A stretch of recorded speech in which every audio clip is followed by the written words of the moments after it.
Saya Yudhit Mahmudatin akan melanjutkan bagian C. Kesetaraan gender dalam pendidikan. Berbagai bentuk kesenjangan gender yang terjadi dalam kehidupan masyarakat terjadi pula dalam dunia pendidikan. Bahkan institusi pendidikan dipandang berperan besar dalam mensosialisasikan dan melestarikan nilai-nilai dan cara pandang yang mendasari munculnya berbagai ketimpangan gender dalam masyarakat. Secara garis besar, fenomena kesenjangan gender dalam pendidikan dapat diklasifikasi dalam beberapa dimensi antara lain. Yang pertama, kurangnya partisipasi. Dalam hal partisipasi, hampir perempuan di seluruh dunia menghadapi masalah yang sama. Dibandingkan dengan laki-laki, partisipasi perempuan dalam pendidikan formal jauh lebih rendah. Jumlah murid perempuan pun umumnya hanya separuh atau sepertiga dari jumlah murid laki-laki. Yang kedua, kurangnya keterwakilan perempuan sebagai tenaga pengajar atau pimpinan lembaga pendidikan formal menunjukkan kecenderungan bahwa dominasi laki-laki dalam hal tersebut lebih tinggi daripada perempuan. Yang ketiga, perlakuan tidak adil. Kegiatan pembelajaran di dalam kelas seringkali bersifat merugikan murid perempuan. Guru secara tidak sadar cenderung menaruh harapan dan perhatian lebih besar kepada murid laki-laki daripada murid perempuan. Para guru terkadang masih berpikiran perempuan tidak perlu mendapatkan pendidikan tinggi.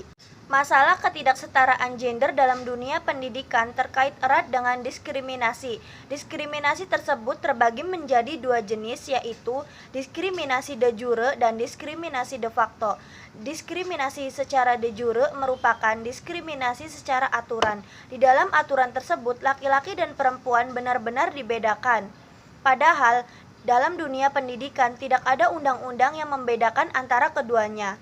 Justru keduanya diberikan hak yang sama dalam memperoleh pendidikan. Dengan kata lain, secara de jure sejatinya tidak ada diskriminasi. Namun secara de facto masih terdapat persepsi yang membedakan antara laki-laki dan perempuan. Bahkan muncul pandangan bahwa perempuan merupakan warga kelas 2 yang berada di bawah laki-laki. Karenanya, mereka tidak berhak memiliki pendidikan yang sama dengan laki-laki. Dalam konteks perguruan tinggi pun, diskriminasi antara laki-laki dan perempuan masih terlihat. Dalam hal pemilihan jurusan misalnya, masih terdapat anggapan jika perempuan itu baiknya mengambil jurusan sastra, sedangkan laki-laki itu mengambil jurusan teknik. Selain itu, tidak sedikit dari masyarakat juga masih melihat bahwa laki-laki adalah pencari nafkah utama.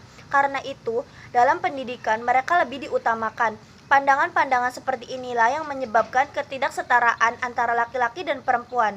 Di sisi lain, kondisi ini pula yang menyebabkan tingkat dropout anak perempuan cenderung lebih tinggi daripada laki-laki, terutama terjadi pada masyarakat perempuan yang berada di wilayah pedalaman atau pedesaan. Kesenjangan gender dalam dunia pendidikan tentu perlu diatasi. Jika tidak, selamanya perempuan akan termarginalkan dalam ranah tersebut. Dengan kata lain, kesetaraan gender dalam dunia pendidikan mutlak diperlukan agar perempuan memiliki kesempatan sama dengan laki-laki dalam memajukan dunia pendidikan. Dalam upaya memenuhi kesetaraan gender, pendidikan perlu memenuhi dasar yang dimilikinya, yakni menghantarkan setiap individu atau masyarakat mendapatkan pendidikan hingga bisa disebut pendidikan berbasis kesetaraan.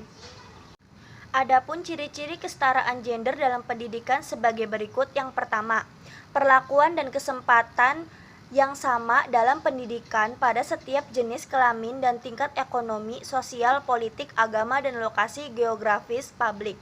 Dalam konteks ini, sistem pendidikan tidak boleh melakukan tebang pilih terhadap kondisi masyarakat, terutama dari segi jenis manusia, yaitu laki-laki dan perempuan. Yang kedua, adanya pemerataan pendidikan yang tidak mengalami bias gender.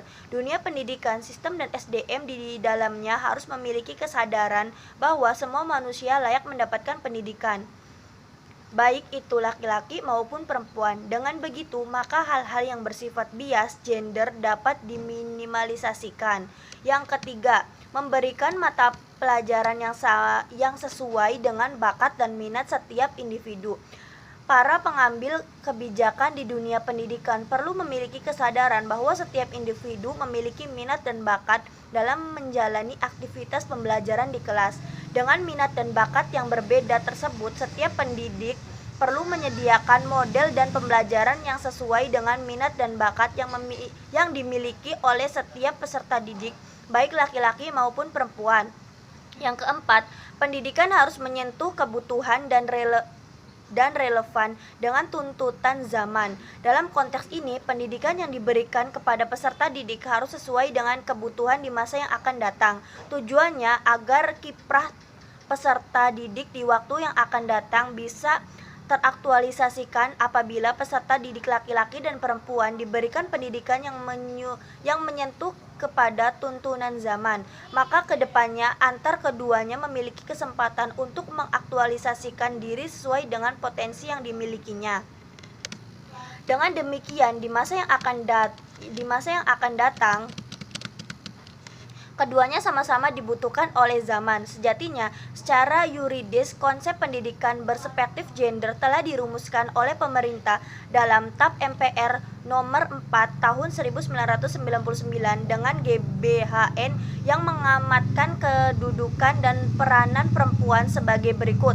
Yang pertama, meningkatkan kedudukan dan peranan perempuan dalam kehidupan berbangsa dan bernegara melalui kebijakan nasional yang diemban oleh lembaga yang mampu memperjuangkan terwujudnya kesetaraan dan keadilan gender.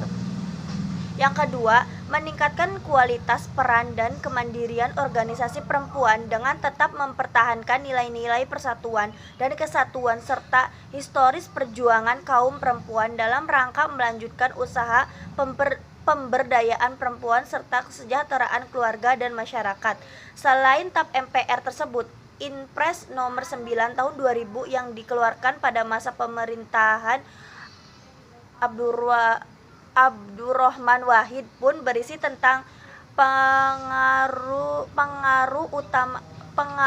keutamaan gender dalam pembangunan nasional. Secara rinci menginstruksikan melakukan pengaruh utamaan gender guna terselenggaraannya perencanaan, penyusunan, pelaksanaan, pemantauan dan evaluasi atas kebijakan dan program pembangunan nasional yang berperspektif gender sesuai dengan bidang tugas dan fungsi serta kewenangan masing-masing.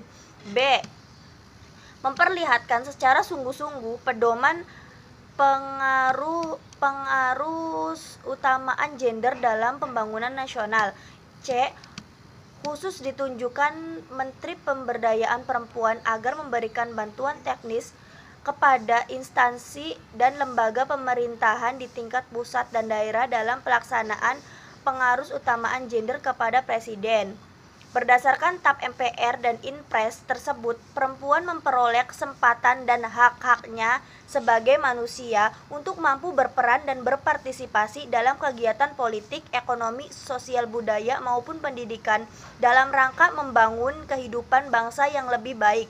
Di sisi lain, yang menjadikan perlunya diberikan kesamaan antara laki-laki dan perempuan dalam beraktivitas dalam dunia pendidikan, sebab di mata hukum kedudukan mereka sama. Setidaknya terdapat 3 hal tujuan pendidikan perspektif gender. Yang pertama, mempunyai akses sama dalam pendidikan baik laki-laki maupun perempuan. Laki-laki dan perempuan memiliki hak-hak yang sama untuk mengikuti pendidikan formal sampai jenjang yang lebih tinggi. Dalam konteks globalisasi saat ini, sudah waktunya kaum perempuan diberikan hak-haknya dalam segala bidang, terutama dalam bidang pendidikan, sehingga anggapan perempuan sebagai warga negara kelas 2 menjadi hilang. Yang kedua, laki-laki dan perempuan memiliki kewajiban yang sama dalam mencari ilmu pengetahuan. Hal ini senada dengan yang dikatakan Nabi Muhammad SAW, mencari ilmu adalah kewajiban bagi setiap muslim laki-laki dan muslim perempuan. Menjadi jelas bahwa Nabi SAW tidak pernah membedakan laki-laki dan perempuan untuk berkiprah dalam dunia pendidikan. Ketiga, persamaan kedudukan dan peranan antara laki-laki dan perempuan. Misalnya, laki-laki dan perempuan sama-sama menjadi subjek dalam membangun bangsa ke arah yang lebih baik. Mustahil hal ini dapat dilakukan jika tidak diawali dengan dunia pendidikan. Pendidikan yang mengutamakan kesetaraan gender menjadi tongkat untuk memajukan bangsa menjadi lebih baik.